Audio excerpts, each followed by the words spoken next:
इस संसार में सभी लोगों को, चाहे वो आप हो या फिर मैं, सभी को बचपन से अच्छी शिक्षा व अच्छे संस्कार दिए जाते हैं। फिर चाहे आप अमीर घर में पैदा हुए हो या फिर गरीब घर में पैदा हुए हो, हम बचपन में वही कार्य करते हैं जैसा हमने देखा होगा, जैसा सुना होगा। जैसा व्यवहार हम सीखते हैं वैसा व्यवहार हम करते भी हैं। एक छोटा बच्चा जब जन्म लेता है तो वह किसी भी प्रकार का व्यवहार नहीं करता। जैसे ही वह चलने लगता है, बोलने लगता है, अपने परिवार में देखता है, वैसे ही वह करने लगता है।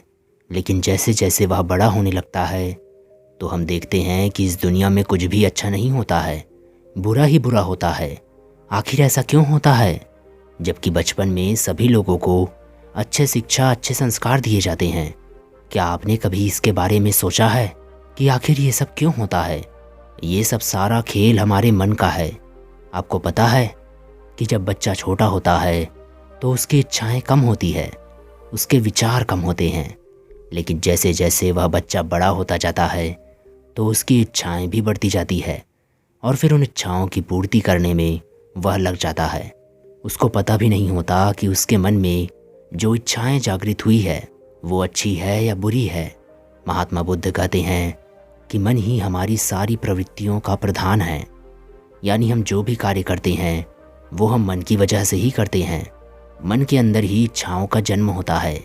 आपने सुना ही होगा और लोग ये कहते भी हैं कि भगवान की मर्जी के बिना पेड़ का पत्ता भी नहीं हिलता। लेकिन मैं कहता हूँ कि आप अपनी मर्जी के बिना, अपने मन के बिना कुछ भी नहीं कर सकते। और ये जो सारा खेल होता है वो मन का ही होता है। ये हमसे अच्छे कार्य भी करवाता है तो बुरे कार्य भी करवाता है। इसमें हमें खुशी का एहसास भी होता है, मन हमें भ्रम में भी डाल देता है। मन हमें दुखों का भी आभास कराता है और वही दुख के समय हमें लालच भी देता है। मन कहता है कि तुम इस रास्ते पे चलो, तुम्हारा दुख दूर हो जाएगा। फिर चाहे वह रास्ता सही हो या फिर गलत हो, लेकिन मन इसे समझ नहीं पाता। हमारा मन तो सुख की प्राप्ति चाहता है, वो तो बस ये चाहता है कि दुख कैसे दूर हो। और फिर अधिकतर लोग अपने मन की सुनते हैं और अपने मन के हिसाब से चलते हैं।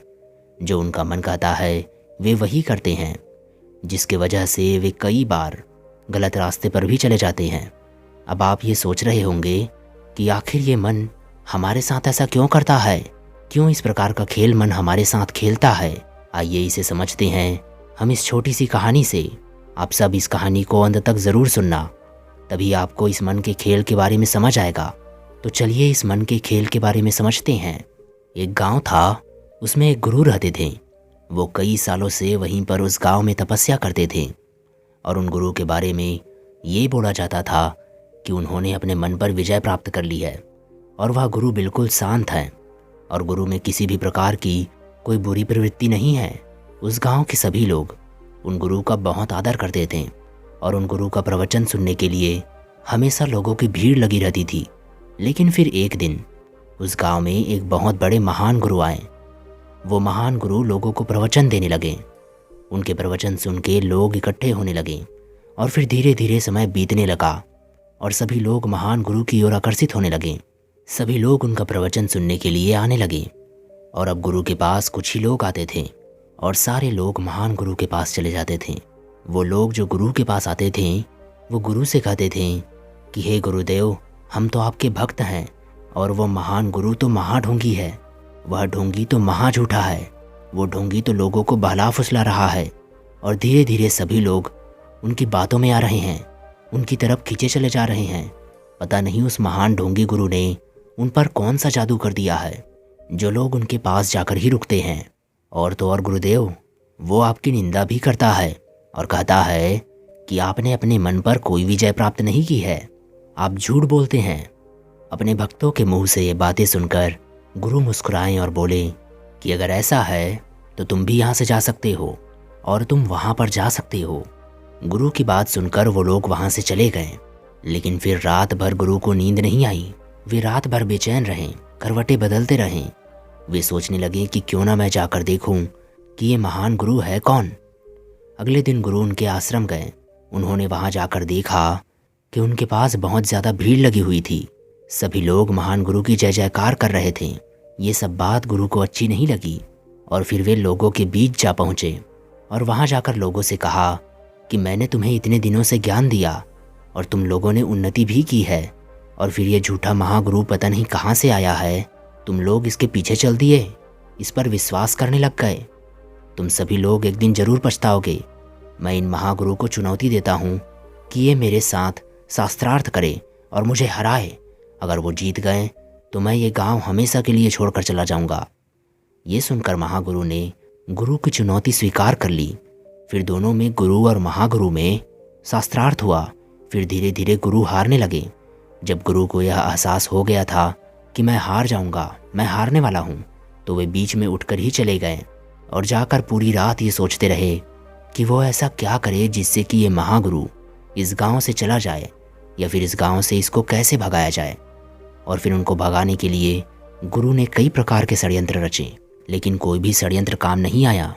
अंत में जब उन्होंने सब कुछ करके देख लिया तो एक रात उन्होंने महागुरु की हत्या करने का प्लान बनाया और अपने हाथ में हथियार लेकर महागुरु को मारने के लिए निकल गए।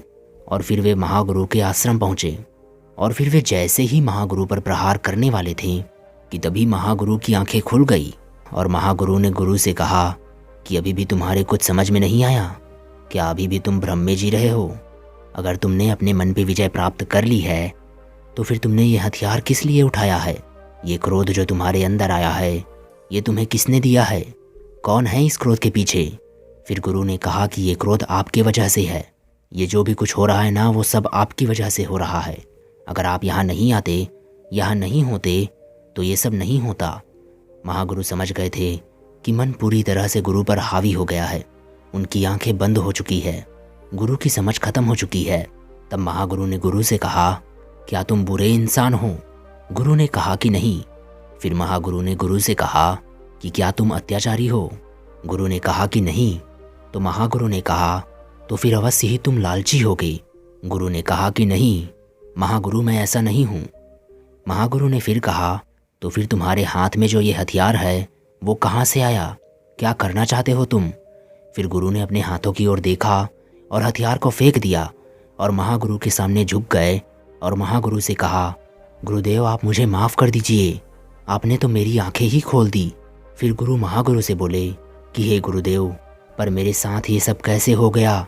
मैंने तो अपने मन पर काबू कर लिया था, मैंने तो अपने मन पर विजय प्राप्त कर ली थी, मैंने तो अपने मन पर काबू पा लिया था। महागुरु ने कहा कि हमारा मन कहीं नहीं जाता, ये तो हमारे साथ ही चलता रहता है, और जब तुम हारते हो तो ये मन तुम्हें जीत के सपने दिखाता है, और जब तुम जीतते हो तो ये मन तुम्हें हार के डर से डराता है। ये तुम्हें सफलता के लिए प्रेरित भी करता है और तुम्हें असफलता के डर से डराता भी है और तुमसे गलत कार्य भी करवाता है। और जब तुम मन को काबू करना चाहते हो तो ये मन तुम्हें भ्रम में रखता है कि तुमने मन को काबू कर लिया है, और समय आने पर ये मन तुम्हें ही काबू कर लेता है। गुरु ने कहा कि महागुरु, ये मन हमारे साथ ऐसा खेल क्यों खेलता है? ये मन हमें अपने आप ही क्यों नहीं जीने देता? ये हमें नचाता क्यों रहता है? फिर महागुरु ने कहा कि मन तो दोधारी तलवार है, अगर आपको इसे चलाना नहीं आता तो तुम इससे अपने आप को भी घायल कर सकते हो। देखो, तुम हो तो तुम्हारा मन है, और अगर तुम नहीं हो तो तुम्हारा मन भी नहीं है। तुम्हारे अस्तित्व के लिए तुम्हारे मन का होना आवश्यक है। बिना मन के तो तुम कुछ भी नहीं कर सकते, तुम कुछ भी नहीं जान पाओगे, अज्ञानी ही रह जाओगे। और मन के साथ भी तुम कुछ भी नहीं कर पाओगे, अज्ञानी ही रह जाओगे। लेकिन मन के द्वारा तुम बहुत कुछ जान सकते हो, ज्ञान प्राप्त कर सकते हो। गुरु ने कहा कि महागुरु, आपने मुझ अज्ञानी को वापस से ज्ञान का मार्ग बता दिया, मेरी आंखों को खोल दिया है। मैं तो इसी भ्रम में जी रहा था कि मैंने अपने मन पर विजय हासिल कर ली है। आपका बहुत बहुत धन्यवाद। दोस्तों, हम भी अपने जीवन में अपने मन की आवाज़ सुनकर सब कुछ करते रहते हैं। जो भी हमारा मन हमें बोलता है हम वही सब कर देते हैं, लेकिन हम ये कभी नहीं सोचते कि उसका परिणाम क्या होगा।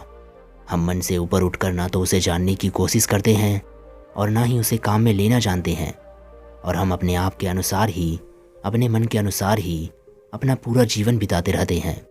वास्तव में हमारा मन तो हमारी इच्छा की पूर्ति के लिए, हमारे कार्य के लिए हमें रास्ता दिखाता है। कार्य अच्छा है या फिर बुरा है, इसका परिणाम क्या हो सकता है, हम इस कार्य को कैसे सफल करें, कैसे इस कार्य तक पहुँचें, ये काम मन का नहीं है।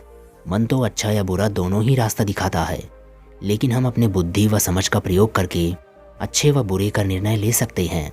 जैसे जब एक प्रेमी अपने प्रेमिका से बिछड़ता है तो उसकी बुद्धि और समझ खत्म हो जाती है, और फिर जैसा उसका मन उसे करने को बोलता है वो वैसा ही करता है, क्योंकि उसके अंदर डर उत्पन्न हो जाता है, और फिर वह डर उसकी बुद्धि और समझ को खा जाता है, और उसी वक्त उसका मन उस पर हावी हो जाता है।